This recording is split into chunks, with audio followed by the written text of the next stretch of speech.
Shenjat tek qeniet e gjalla.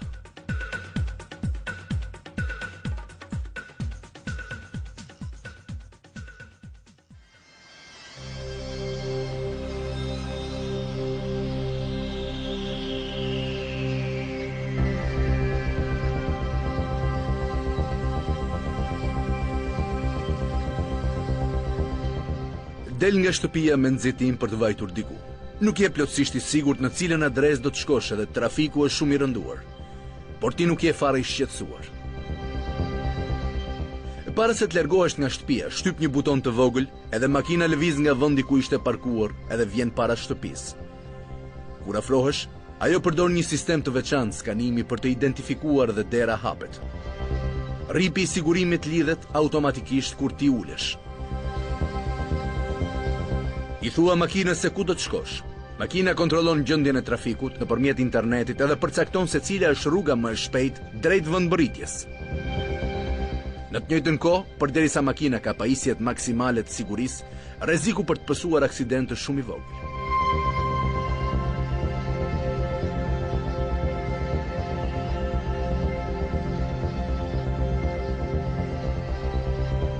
Padyshim, nëse një makinë e tillë do të ekzistonte, asnjëri nuk do të dyshonte për ekzistencën e inxhinierëve që e kanë prodhuar atë. Në të vërtetë, shumë njerëz do të ishin kurreshtar të dinin për ata që e projektuan atë, edhe kompaninë prodhuese, edhe do të përpiqeshin të gjenin informacione të tjera rreth tyre.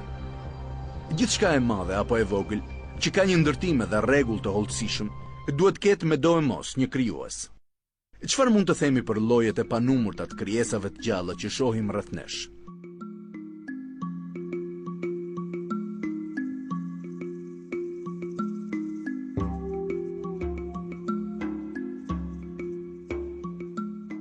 Njerëzit të cilët e besojnë faktin se kjo makinë e ka një projektues, a mund ta shpjegojnë origjinën e qenieve të gjalla, që kanë struktura dhe më të ndërlikuara? Le të hedhim një sy rreth vetes. Në cilën do pjesë të universit që shikojmë, që nga trupat tanë e deri tek galaktikat gjigande, nga qeniet e gjalla në natyrë e deri tek qelizat që janë aq të vogla, saqë nuk mund të shihen me sy të lirë, shohim një plan dhe rregull të përsosur. Kjo mbetet e njëjtë kudo që të shkojmë në përbot. Çfarë do lloj organizmi të shikojmë? Zogjt që rrezikojnë jetën për hir të vegjëlve të tyre. E kastorët që ndërtojnë diga. E fluturat që fshihen duke imituar krijesa të tjera. Në të gjithë universin ekziston një rregull i përsosur.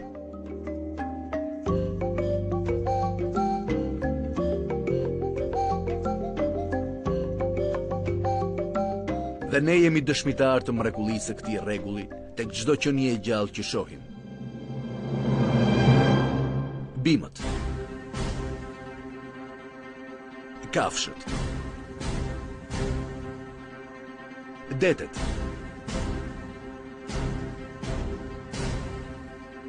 malet,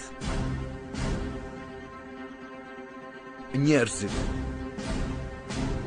edhe të gjithë mikroorganizmat e tjerë që jetojnë në botën tonë.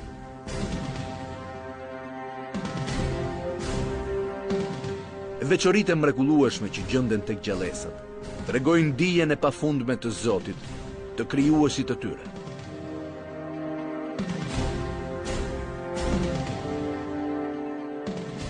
Padyshim, është Zoti ai që i meriton të gjithë falënderimet, i cili i krijon qeniet e gjalla së bashku me veçoritë që ato kanë.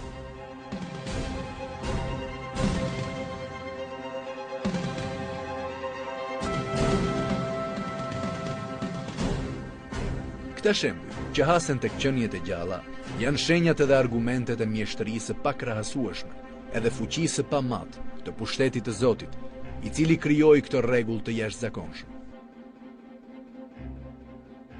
Ajo çka është e rëndësishme është interesi i madh që duhet treguar për t'i parë këto shenja edhe mirënjohja jonë ndaj madhështisë së Zotit.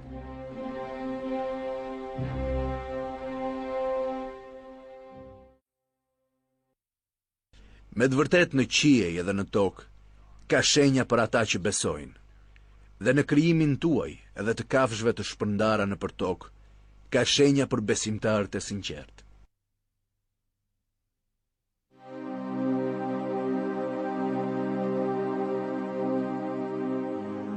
Ora biologjike tek bimët.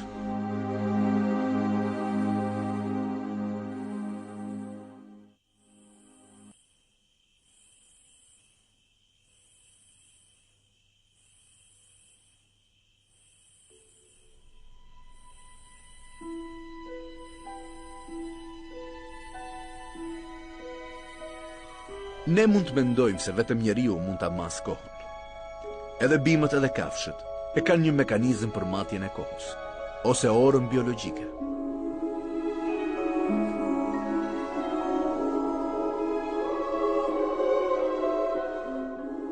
Bimët, me shumëllojshmërinë e tyre, për miliona vjete kanë ditur çfarë duhet të bëjnë, edhe kur duhet ta bëjnë atë. Punën e tyre e kryejnë pa harruar dhe pa bërë gabime, fal programit të fshehur tek fara e tyre.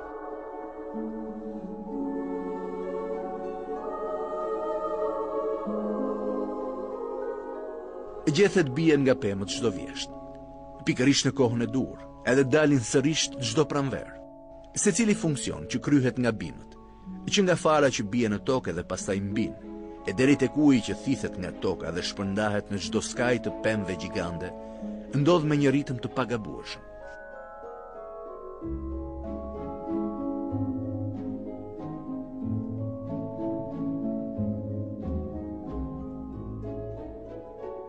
Në kushtet natyrore, bimët zgjedhin kohën e caktuar për procese të ndryshme.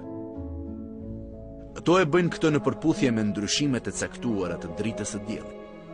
Për shkak se ora e tyre biologjike sinkronizohet me dritën e diellit, ato i plotësojnë veprimtaritë ritmike për 24 orë. E pavarësisht se sa kohë zgjasin lëvizjet ritmike, e vetëm një pikë nuk ndryshon. Këto procese ndodhin për të siguruar jetën e bimës edhe mbijetesën e brezave, dhe ato ndodhin gjithmonë në kohën e duhur, në mënyrë që ato të funksionojnë siç duhet. Disa procese të ndërlikuara duhet të kryhen në mënyrë të pagabueshme. Për shembull, lulëzimi nuk është një proces i rëndomt që ndodh vullnetarisht sepse bimët nuk lëshojnë gjithmonë pjalë. Veç kësaj, tek shumica e bimëve, lulet çelin në një kohë të caktuar të vitit, sepse kjo kohë është më e përshtatshmja për lulëzimin e bimës. Orët e bimëve që e rregullojnë këtë kohë llogarisin gjithashtu kohëzgjatjen e dritës së diellit që bie mbi gjether. Ora biologjike e çdo bime e llogarit këtë periudhë sipas vetive të veçanta të saj. Pavarësisht nga llogaritja, lulet çelin në kohën më të përshtatshme.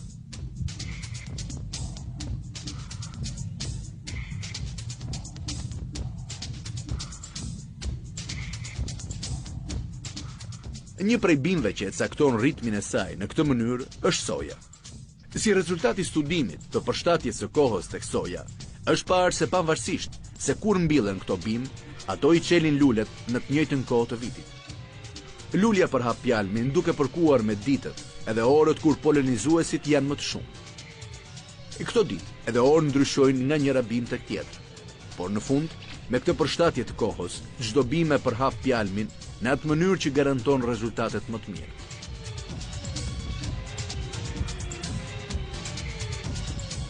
Për shembull, lulet e përhapin pjalmin në korrik edhe në gusht, mes orës 5:30 deri në orën 10 të paradites. Kjo është koha kur bletët edhe insektet e tjera dalin për të kërkuar ushqim. Pra lulja duhet të llogarisë jo vetëm karakteristikat e veta, por edhe ato të qenieve të tjera të gjalla deri në imtësitë më të vogla. Gjithashtu, bima duhet të ketë dije të saktë për kohën kur shfaqen insektet që do ta plenojnë atë, për gjatësinë e udhëtimit që ato do të bëjnë edhe për kohën kur ushqehen. Në një situatë të tillë, lind natyrshëm pyetja: ku ndodhet tek bima ora që i di të gjitha këto të dhëna, që bën llogaritjet e duhura, që analizon vetitë e krijesave të tjera edhe punon në të njëjtën mënyrë, ashtu siç punon edhe njësia qendrore e një kompjuteri? Kjo tregon qartë inteligjencën edhe pushtetin e lartë të atij që krijon edhe kontrollon ritmin e proceseve të ndryshme të të gjitha bimëve.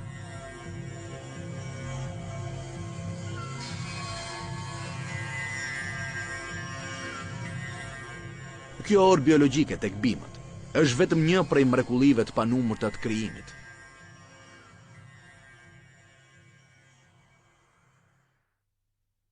Është ai që zbret nga qielli shi, i cili ju siguron ujë për të pirë edhe bën që të rriten bimët, me të cilat ushqehen kafshët.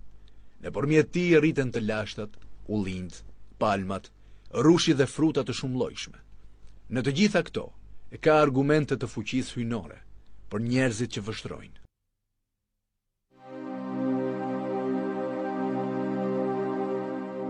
Peshkaqenët janë të ndjeshëm ndaj rrymave elektrike.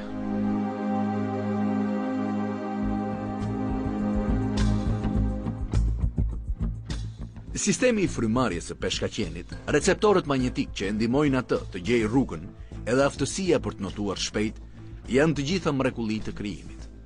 Ashtu si të gjithë qeniet e gjalla, Zoti i ka krijuar peshkaqenët në mënyrë të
Përgjigja e kësaj pyetje na bën të ditur krijimin e përsosur të peshkaqenëve.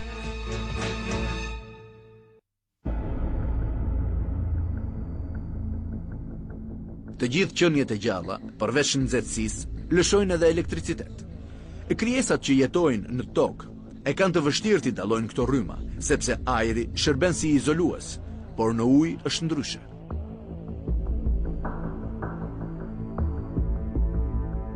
Uji është përçues natyror i elektricitetit.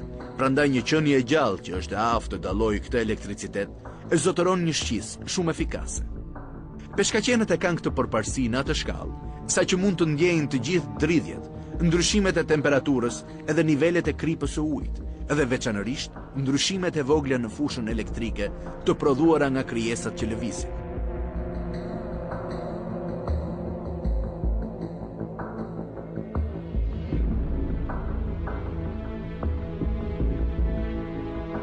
Trupi i peshkaqenit përmban një numër të madh fluskash gjelatinoze.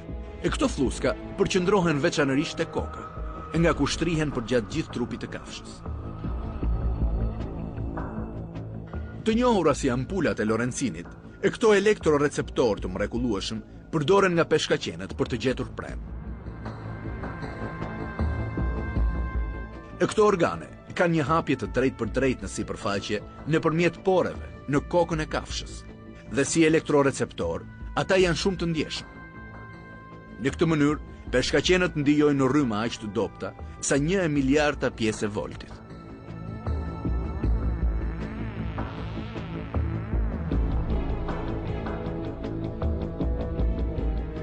Kjo është një aftësi e jashtëzakonshme. Mendoni për bateritë e elektrikut të dorës që keni në shtëpinë tuaj. Nëse vendosim elektroda 320 km larg njëra tjetrës në shtratin e oqeanit me një bateri 1.5 volt, peshkaqenët që ndodhen mes tyre mund të ndjejnë fushën elektrike që krijohet. Deri tani, kemi parë se peshkaqenët kanë sisteme fizike shumë të ndërlikuara. Si këto tipare që gjenden tek peshkaqenët, kudo në univers ka fakte që na tregojnë dijen madhështore të Zotit të plotfuqishëm. E këto fakte janë një mjet me anë të cilit mund të kuptojmë dijen e tij të pakrahasueshme, të mendojmë për të edhe të jemi mirënjohës vetëm atij.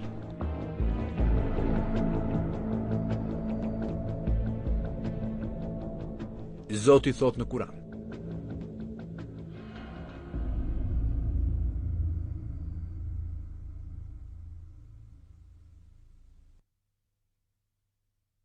Një prej shenjave të tij është krijimi i qiejve dhe i tokës dhe i qenieve të gjalla që ka shpërndar nëpër to.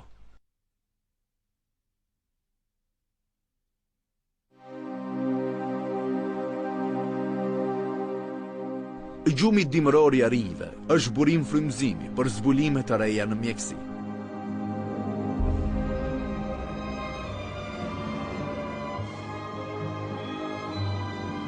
Sa herë që përmendet gjumi dimëror, padyshim, kafshët e para që na vinë në përmend janë arit. Kohët e fundit, shkencëtarët kanë bërë kërkime për të zbuluar se si arinjt mund të qëndrojnë të shëndetshëm gjatë muajve të gjatë të gjumit dimëror dhe po kërkojnë mënyra të reja për të studiuar karakteristikat fiziologjike të arinjve në fushën e mjekësisë. Për shembull, në Universitetin Teknologjik të Michiganit po bëhen kërkime për të gjetur një kurë për osteoporozën, duke studiuar metabolizmin e kockave të arinjve. Kockat e trupit ton përtërihen vazhdimisht gjatë jetës, por nëse dobësimi i kockës rritet për shkak të plakjes apo pasivitetit, edhe nëse përtëritja ulet, atëherë indi kockor dobësohet. Kjo gjë ndodh tek njerëzit, por megjithse ariu i zi i Amerikës qëndron pothuajse tërësisht pa lëvizur gjatë muajve të gjumit dimror, ai nuk pëson humbje të densitetit të kockës. Nëse njeriu do të qëndronte në shtrat për të njëjtën gjatësi kohore, kockat e tij do të bëheshin shumë të brishta edhe do të thyheshin me lehtësi.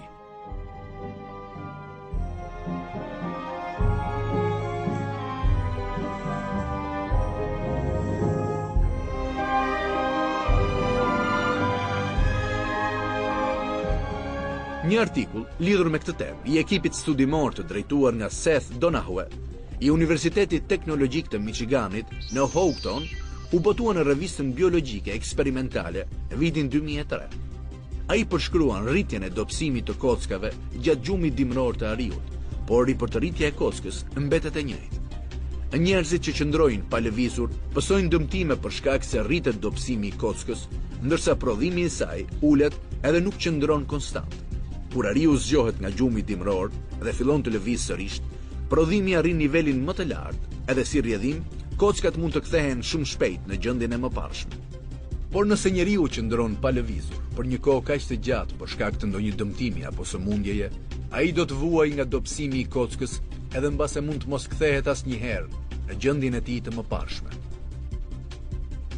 Ariu i Amerikës nuk ushqehet gjatë gjumit dimror. Në këtë rast, lind pyetja: ku e merr ai kalciumin e nevojshëm për ripërtëritjen e kockës? Donahue mendon se kalciumi i çliruar nga dobësimi i kockës thithet sërish nga trupi edhe përdoret për ripërtëritjen e kockës. Një prej arsyeve pse ai e beson këtë është se ariu nuk kryen asnjë veprimtari sekretuese ose urinare gjatë gjumit dimror. Seth Donahue shprehet kështu: ne jemi shumë të interesuar të dimë se si e riprodhojnë arit kalciumin. Ka shumë mundësi që kjo të bëhet nëpërmjet hormoneve të veçantë.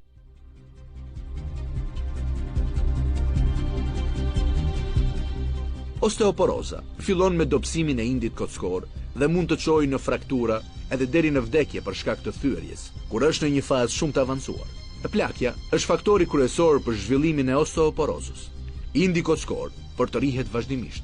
Megjithatë, ripërtëritja e kockës ruhet në nivel të lartë deri në moshën 30 deri në 35 vjeçare.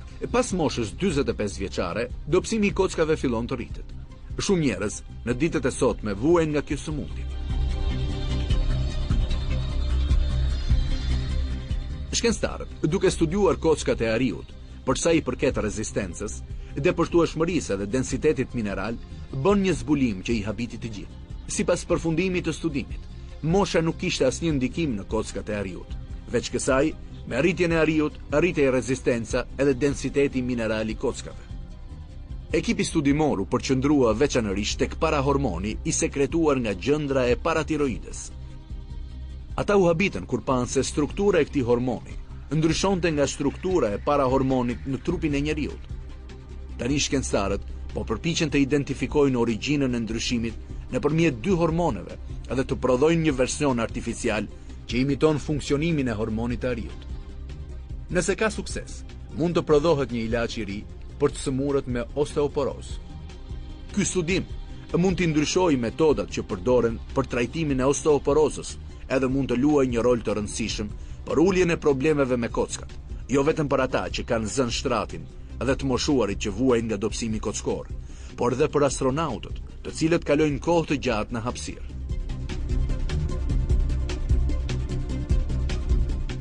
Shumë njerëz ndihen në formë kur bëjnë ushtrime rregullisht, por ariu i Amerikës ndihet po aq në formë kur zgjohet pas muajve të gjumit dimror. Sipas një studimi të botuar në revistën Natyra të vitit 2001, arinjtë e Amerikës, që nuk lëvizin pothuajse fare gjatë muajve të gjumit dimror, nuk pësojnë humbje të konsiderueshme në fuqinë e muskujve dhe të indën. Henry Harlow, i Universitetit të Yomingut, edhe ekipi i tij studimor, zbuluan se arinjtë e Amerikës humbasin 22% të fuqisë së muskujve gjatë gjumit dimror dhe 10 deri në 15% të proteinave. Në fakt, këto zbulime janë mahnitse, sepse njerëzit për një periudhë të ngjashme do të humbisnin 85% të fuqisë tyre edhe 90% të proteinave.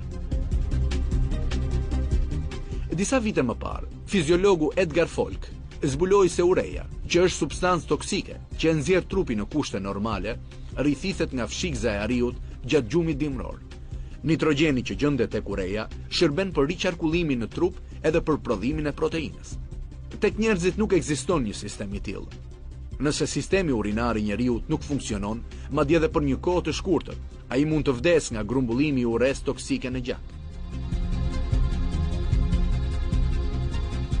Harlow mendon se ureja plotëson një pjesë të nevojës së ariut për proteina dhe kjo protein përftohet gjithashtu edhe nga burime të tjera.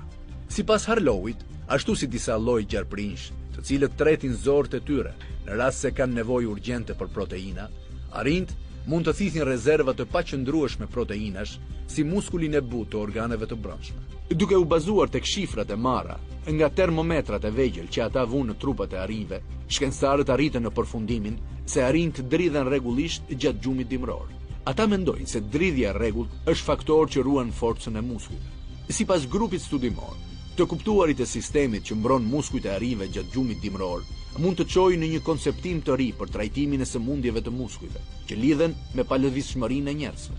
Ilaçet që bëhen në bazë të substancave që prodhohen në trupin e ariut mund të na ndihmojnë të gjejmë kura të reja për disa sëmundje si diabeti, sëmundja e veshkave edhe obeziteti. Pra ashtu siç e pam, arinjt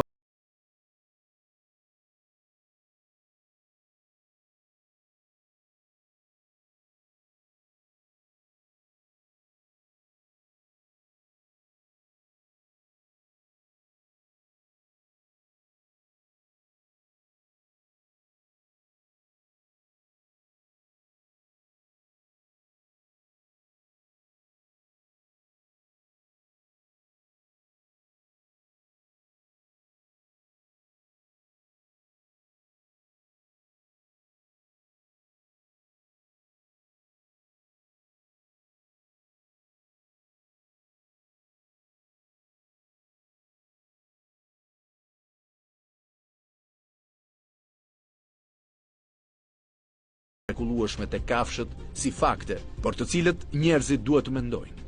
Ai thot në Kur'an. Edhe në krijimin tuaj, edhe të kafshëve të shpërndara nëpër tokë, ka shenja për besimtarët e sinqertë.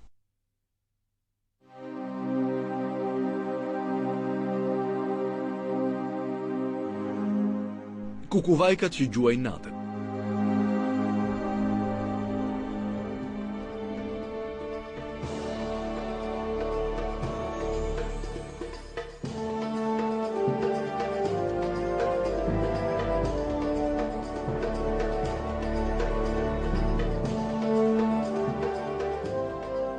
Të gjitha krijesat në tokë janë krijuar me karakteristika të mrekullueshme edhe aftësi mahnitse. Secili prej nesh mund të shohë lloje të larmishme të këtyre krijesave, cilësitë edhe vetitë e tyre të ndryshme.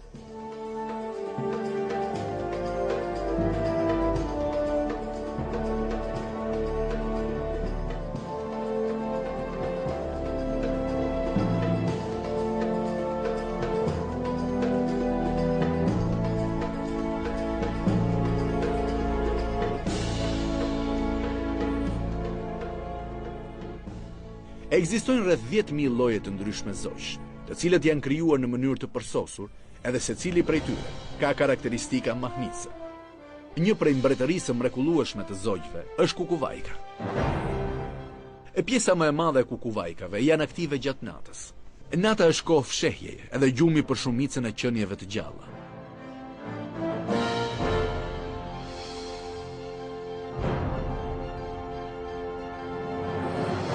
Por për kukuvajkën është koha e gjuetisë. Të gjitha veçoritë e tyre janë krijuar për t'u bërë të mundur fluturimin me lehtësi në errësirë. Nuk duhet harruar se një krijesë që lëviz natën duhet të jetë aftë të lëviz pa bërë zhurmë. Por pjesa më e madhe e zogjve bëjnë zhurmë kur fluturojnë. Për shembull, zhurma që bëjnë krahët e mjelmës kur ajo fluturon mund të dëgjohet nga një distancë e largë. Krahët e shumë zogjve të mëdhenj bëjnë zhurmë gjithashtu gjatë fluturimit. Zhurma gjatë fluturimit është një pengesë e madhe, sepse gjahu e ndjen sulmin që po i afrohet. Por ky problem nuk ekziston për kukuvajkën që fluturon natën, dhe kjo fal strukturës së veçantë të pendëve të saj. Pendët e saj janë të butë dhe pjesa fundore e pendëve të fuqishme të krahëve ka një strukturë me thek që i krijon mundësinë të fluturojë. Sipërfaqja e butë e pendëve të krahëve e sfumon zhurmën, edhe kështu kukuvajka fluturon pa bërë më të voglën zhurmë. Një karakteristikë tjetër e mrekullueshme e kukuvajkës është struktura e syve të saj. Sytë e kukuvajkës janë të mëdhenj dhe të vendosur në anën e përparme të kokës së saj. Tek disa lloje kukuvajkash, sytë përbëjnë 5% të peshës totale të trupit. Ky është një raport vërtet i madh.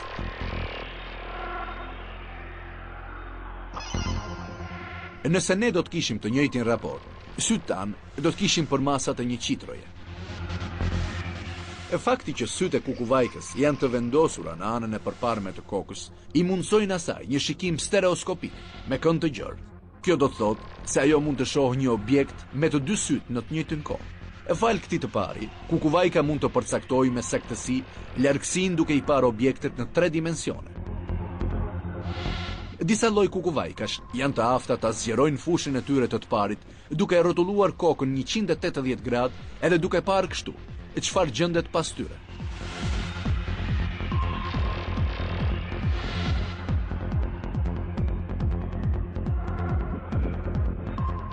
Kjo jo vetëm që i mbron këta zogj nga grabitçarët, por u jep mundësinë të përcaktojnë me saktësi vendodhjen e presë së tyre.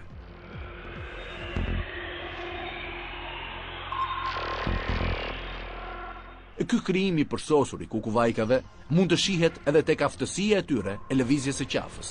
Qafa e kukuvajkës është pothuajse e padukshme, sepse fshihet nga pendët e saj të gjatë edhe elastik. Në qafën e saj gjenden 14 ruaza, që është 2 fishi e ruazave që gjendet tek qafa e njeriut.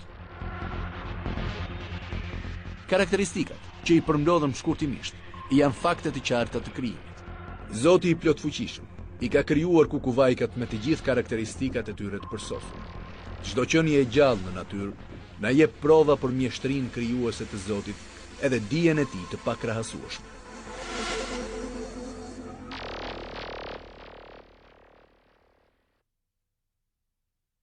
Allahu është ai që ka krijuar 7 qiej edhe prej tokës po aq sa ata.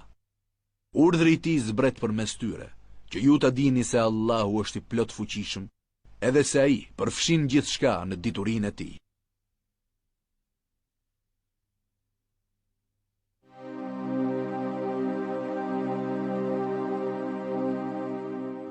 Fluturat me njohuri optike.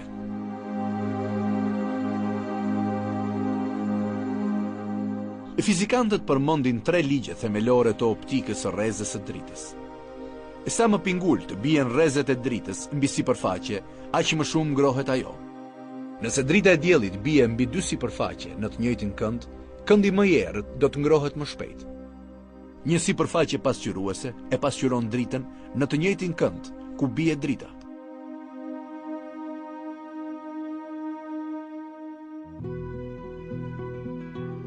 Studentët e fizikës i din këto ligje, por ka shumë njerëz sot që nuk i din këto të vërteta shkencore. Ata nuk e din se si këto ligje ndikojnë tek jeta e tyre e përditshme. Por ka dhe disa qenie të tjera të gjalla që i din këto ligje shumë mirë. Fluturat. Fluturat I përdorin ligjet e optikës në jetën e tyre të përditshme. Të gjithë I pëlqejnë fluturat.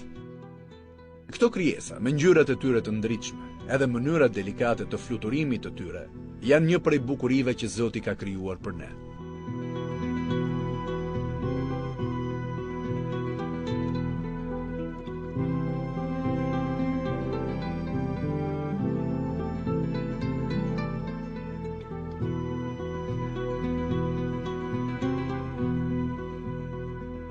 Megjithatë, përveç pamjes së tyre të jashtme, fluturat zotërojnë mjaft veti të tjera mahnitse. Ndonjëherë këto krijesa që e kanë jetën të shkurtër bëjnë disa llogari të habitshme. Për shembull, flutura Kolias nuk mund të fluturojë nëse temperatura e trupit të saj bie nën 28 gradë Celsius. Në këtë rast, ajo I shtrin krahët e saj menjëherë edhe kthehet me shpinë nga dielli që të marrë rrezet e tij pingull. Kur merr ngrohtësinë e mjaftueshme dhe temperatura e trupit rritet mbi 40 gradë, ajo kthehet 90 gradë rreth boshtit të saj. Tani rrezet e diellit bien mbi të horizontalisht dhe temperatura e trupit fillon të bjerë. E veç kësaj, disa lloj fluturash kanë pika të mëdha të zeza me luspa në ato pjesë ku krahët e tyre janë më afër me trupin. Sipas ngjyrës së tyre, këto luspa mund ta përshtatin temperaturën në nivelin maksimal ose minimal.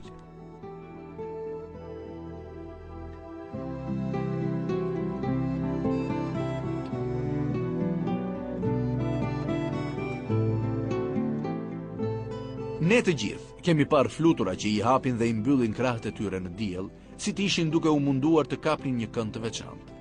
Pikat e zeza tek trupat e këtyre insekteve I ndihmojnë të thithin rrezet e diellit. Duke përshtatur lëvizjen e hapjes edhe mbylljes së krahëve në drejtimin e rrezeve të diellit, flutura rrit temperaturën e trupit të saj.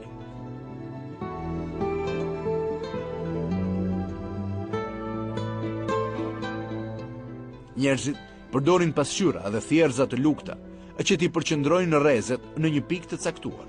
Në mënyrë të ngjashme, fluturat pieris I vendosin krahët e tyre në një kënd, tamam si një thjerrës, që u lejon t'i përqendrojnë rrezet e diellit në ato zona ku kanë më shumë nevojë për nxehtësi.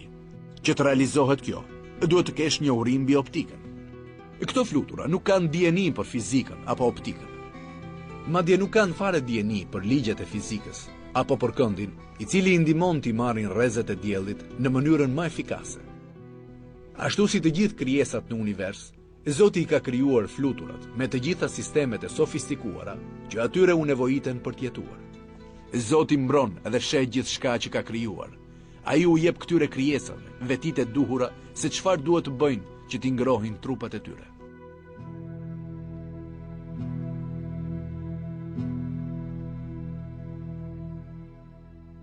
Ati I përket gjithçka që gjendet në qiej e në tokë.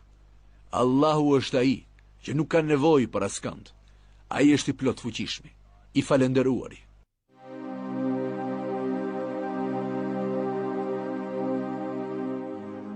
Argumentet që dëshmojnë për ekzistencën e Zotit janë kudo.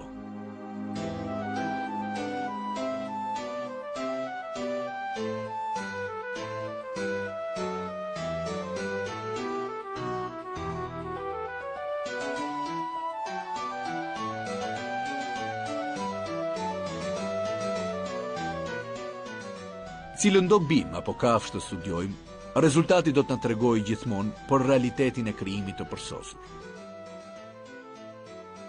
Të gjitha qeniet e gjalla kanë aspekte të panumurta, të pazbuluara, edhe secili prej tyre krijohet për një qëllim të veçantë.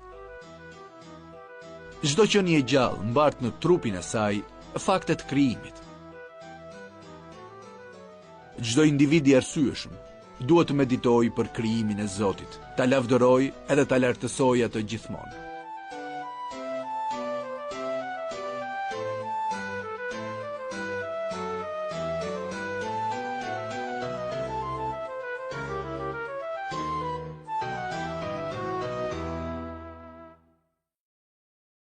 Ky është Allahu, Zoti juaj. Nuk meriton të adhurohet askush veç Tij, krijuesi I gjithësisë. Prandaj adhuroni vetëm atë. Ai është mbikëqyrës I çdo gjëje.